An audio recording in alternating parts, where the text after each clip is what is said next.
Como solemos decir, hay que verlo desde dos frentes diferentes. Es un problema muy serio el que enfrenta Argentina ahora, claramente con un contexto internacional desfavorable. En eso le damos la derecha a lo que decía ayer el presidente de la Nación en ese breve comunicado que hizo a los argentinos, pero también es cierto que hay un sector de la sociedad que la viene pasando mal desde hace un tiempo muy largo y que más allá de ese contexto o de condiciones macroeconómicas desfavorables, no solamente no entiende de macroeconomía, sino que su vida es completamente diferente y se va a ver afectada por una inflación que se va a disparar. Y eso no lo puede negar nadie. No solamente se va a disparar la inflación, sino que se va a enfriar la economía. Y además hay que ver cuáles son las condiciones que pretende el Fondo Monetario Internacional para prestarle a la Argentina esos 30.000 millones de dólares que presuntamente necesita. Porque eso también puede modificar el futuro inmediato. Y cuando decimos futuro inmediato es el próximo semestre, pero la condición puede durar años incluso. El gobierno pasa de tener cierta expectativa, el propio gobierno, de un buen segundo semestre a una situación que ha cambiado por completo. Martín Galos, gracias por venir. Un gusto, muchas gracias por venir. Te cambié la K por G, pero sos Calos. Calos, sí. Gracias. Evidentemente la situación es mucho más compleja de lo que uno podía imaginar hace 15 días. Los tiempos se han acelerado y ahora, ¿de dónde hay que tomarse? Bueno, lo interesante es esto, ¿no? Los tiempos, porque que el gobierno de Cambiemos fuera al FMI no es algo raro. Digamos que hay una afinidad ideológica ahí que es lógica. Y entonces la pregunta es ¿por qué ahora? Digamos que los acontecimientos de estas últimas 2 semanas forzaron una necesidad de Cambiemos demostrar que tenía cómo recurrir a, en este caso el FMI, para endeudarse, para conseguir los dólares que son tan necesarios en nuestra economía. Y ahí está, si querés, el problema del por qué ahora. Porque ante la salida de dólares que tuvimos en estas semanas, el FMI se convirtió un poco en el último lugar al cual recurrir para hacerse con dólares. Lo preocupante es que ya hayamos tenido que recurrir al FMI de alguna manera tan rápido, a 2 años y medio del mandato de Macri, cuando por ahí era algo que se podía hacer en algún momento porque le conviniera al país y no porque fuera una necesidad. Digo, que ya estén volando a Washington para arreglar las condiciones del préstamo, habla de una necesidad que, digamos, que no tenía por qué estar ahí, que un poco fue autoinducida, ¿no? Sí, alguien hace creer por ahí que era una carta que el gobierno tenía guardada, pero la urgencia está indicando otra cosa. Y volvemos a los tiempos. Está hablando de una necesidad que se redefinió, llamémoslo así, en las últimas 24 horas. Casi que no hay duda de eso, ¿no? Totalmente. A ver, la necesidad de dólares es clara. Argentina siempre necesita dólares. No genera suficientes dólares para su funcionamiento normal. Sabemos que importamos más de lo que exportamos. Sabemos que después necesitamos además pagar intereses de deuda, girar ganancias al exterior. Una empresa extranjera que funciona acá tiene que girarle sus ganancias a la casa matriz. Hay fuga de capitales en Argentina. Todo eso hay que financiarlo, hay que conseguir 2 dólares. Argentina, como no los genera, apostó en suficiente cantidad, ¿no? Apostó en los últimos 2 años y medio a un modelo que decía basarse en inversión extranjera directa, pero de inversión vino poco. La lluvia de inversiones fue una galuga. Vino a especular, además, ¿no? En líneas generales fueron capitales que vinieron tentados por las tasas de interés de los LEBAC y la estabilidad del dólar, digamos. Exactamente, ese fue el gran punto por el cual entraron. Por deuda de distinto tipo, pero sobre todo deuda pública, ¿sí? En estos 2 años y medio hubo, sobre todo nacional, alguna de las provincias, pero poca de las empresas dentro de todo, y ahí está el grueso de entrada de dólares. Entonces fíjate también que vuelve a pasar lo mismo. Ante una situación de salida masiva de dólares en estas semanas, el que tiene que recurrir a un último recurso para conseguir más dólares vuelve a ser el sector público. Martín, hay un amplio sector de esta sociedad que trabaja, que es asalariado, en el mejor de los casos en blanco, en el peor de los casos en negro. Hay una economía informal muy grande en Argentina que desconoce el Fondo Monetario Internacional, las tasas de interés, las LEBAC, las ganancias por intereses, desconoce absolutamente el mundo financiero e incluso se queda fuera de buena parte de las explicaciones que da el gobierno. ¿Cómo lo va a afectar a ese trabajador lo que viene ahora, sobre todo si el Fondo Monetario pide más ajuste? Porque se encargaron inteligentemente ayer, en los 2 discursos, tanto del presidente como Duhovne, de hablar de ese gradualismo y que suponían que el fondo iba a respetar el programa de gobierno, pero es una suposición. Tal vez cuando lleguen a Washington le dicen, no, está bien, te damos los 30.000, pero me cortás todo esto, ¿no? Claro, tenemos dos formas de ver cómo afecta esta situación a todos nosotros, ¿no? Y todas nosotras. Una es las medidas que ya tomó el gobierno en estas semanas para intentar paliar la crisis. Y la otra es lo que pueda venir ahora, como bien decías, como exigencia del FMI. Argentina no califica para los créditos que el FMI da, que son sin restricciones. Argentina sí puede calificar para los créditos que te ponen condiciones, ¿sí? Te los dan en la medida en la que cumplas con ciertas exigencias de política que el FMI dispone. ¿Por dónde pueden venir?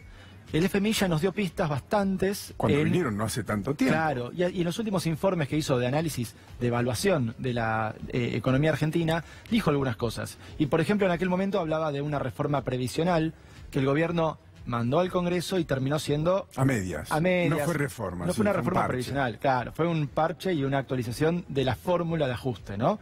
Que ya fue bastante importante, pero no fue una reforma. Y que trajo muchos problemas políticos, dicho sea de paso. Porque acá me parece que, y perdón que te interrumpa el análisis, es importante destacar que en Argentina, mucho más que en otros países, las cuestiones financieras y económicas están fuertemente atadas a las decisiones políticas. Y a lo que pasa después en el contexto de una Argentina que es volátil, no solamente económicamente, sino políticamente volátil. Es un país que quien va encabezando una encuesta de elecciones termina perdiendo 6 meses después. Es un país donde hay que tener mucho cuidado con las decisiones que se toman porque los escenarios cambian de una manera vertiginosa.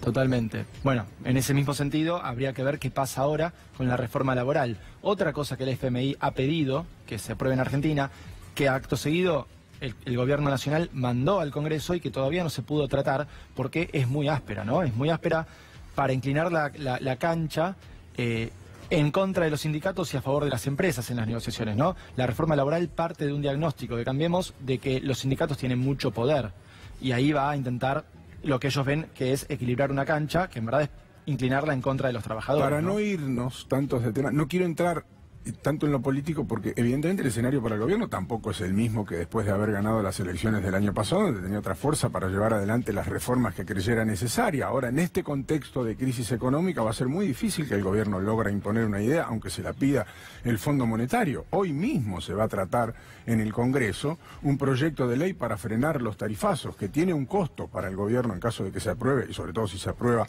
en las dos cámaras. Tiene dos costos posibles. Un costo económico, si es que decide que esa ley progrese, todo parece indicar que la ley de una u otra manera va a salir, reformada o no, o vetarla, que también tendría un costo político. Pero, insisto, no quiero profundizar en eso porque me quedo en lo que le puede pasar a la gente. Y esto te lo digo yo, aunque el dólar se quede donde está ahora, ya va a haber un traslado a los precios. Es decir, a vos las cosas te van a salir más caras. En el mejor de los casos ya negociaron paritaria, cerraste en un 15%, vas a tener menos poder adquisitivo. Y la actividad económica se va a frenar. Exactamente. La actividad económica se va a frenar, de eso no hay ninguna duda ya. El paquete de medidas que ya se tomaron implican menor salario real, por esto que decís, la devaluación se va a trasladar a precios en alguna medida, y esto implica que una inflación que no estaba bajando de 25% interanual todavía, subirá unos puntos más. Y quizás terminamos el año pidiendo, viste, llegar a fin de año con la misma inflación del año pasado, ya no estamos ni siquiera hablando de que baje significativamente respecto de ese número del 25%, ¿no? Entonces, por ese lado, nuestros salarios, que como bien decías, se negociaron en general hasta acá abajo de 20%, tenemos una brecha ahí de pérdida de poder adquisitivo. Y eso es algo importante porque golpea el consumo y golpea la calidad de vida de todos los laburantes. Después tenemos el tema de la actividad económica. Mayores tasas de interés te complican un poco más la inversión.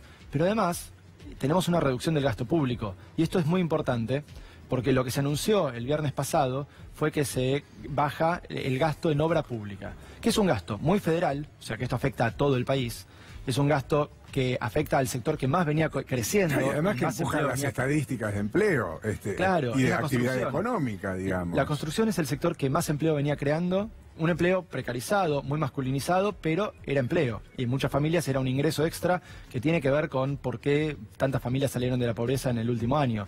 Y ahí, en muchas provincias no va a estar ese adicional, ¿no?, de gasto del Estado para darles un ingreso. Y esto te repercute no solo sobre la construcción, sino sobre la siderurgia, la metalurgia, el cemento. O sea, te empieza a arrastrar la economía hacia atrás. Radicales dentro del gobierno, algunos a favor, otros en contra. Elisa Carrió manifestó algunas dudas hace 2 semanas, menos incluso, pero ayer apoyó la decisión del gobierno de volver al Fondo Monetario Internacional. Lo hizo a través de este tuit donde dice total aval de la coalición cívica al gobierno de Mauricio Macri. Breve y contundente tuit. No es lo mismo lo que opina Ricardo Alfonsín, enseguida lo vamos a leer. Ir al FMI con 4% de interés es ahorrar la mitad de los intereses, estar cubiertos hasta 2019 e impedir el intento golpista de los devaluacionistas. Reafirmamos además nuestro total alineamiento a Cambiemos y al presidente Mauricio Macri. Contundente. Y tenemos uno más, de Elisa Carrió. Son definiciones políticas en el contexto de una crisis financiera. No se trata del presidente Mauricio Macri, sino de la República. Hay que sostener, ya poniendo en duda incluso la continuidad del gobierno, lo que me llamó poderosamente la atención. Y ahora sí tenemos un tuit de Ricardo Alfonsín, radical de pura cepa. Dice, más que un acuerdo con el FMI, se necesita un acuerdo entre los argentinos, partidos más representativos, producción y trabajo. Me preocupan las condicionalidades del Fondo Monetario Internacional. Pueden ser con el tiempo un remedio mucho peor que la enfermedad. Argentina ya ha pasado por esta situación, por etapas muy parecidas. Me llamó poderosamente la atención leer hoy la palabra blindar en la tapa del diario La Nación, porque si ustedes hacen memoria, el gobierno de Fernando de la Rúa obtuvo lo que se llamó en aquel momento un blindaje financiero, casi en una situación similar a la que estamos atravesando ahora, sin trazar paralelos porque no me gusta hacerlo, pero es imposible quedarse afuera de este análisis o de esta visión, ¿no? Sí, es una palabra, así como FMI, es una palabra recordada con... está en la parte mala de la memoria de muchos argentinos y con razón. La palabra blindaje trae estos recuerdos también. Y ahí habría que comparar diciendo, bueno, a De la Rúa le dieron un blindaje de 40.000 millones de dólares. Este sería de la mitad. Pero el déficit en cuenta corriente que tenía De la Rúa en aquel momento era de 9.000 millones de dólares, ¿sí? Más o menos. Con lo cual estaban prestando más de 4 veces ese déficit. Argentina tiene un déficit de que hoy en cuenta corriente ronda los 38.000 millones de dólares. O sea que nos están prestando la mitad de ese déficit que tenemos.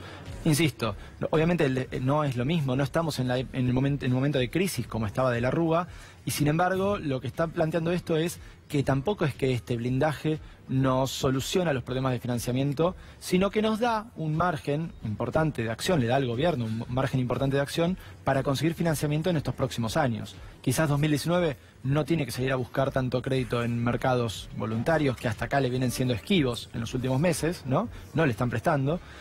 Y entonces puede jugar ahí un poco más políticamente. Obviamente, lo que hay que ver es qué te piden a cambio, porque si bien puede ser muy afín a las políticas de Cambiemos, a las que Cambiemos viene impulsando hasta acá, hay que ver exactamente qué exigen para darnos estos créditos.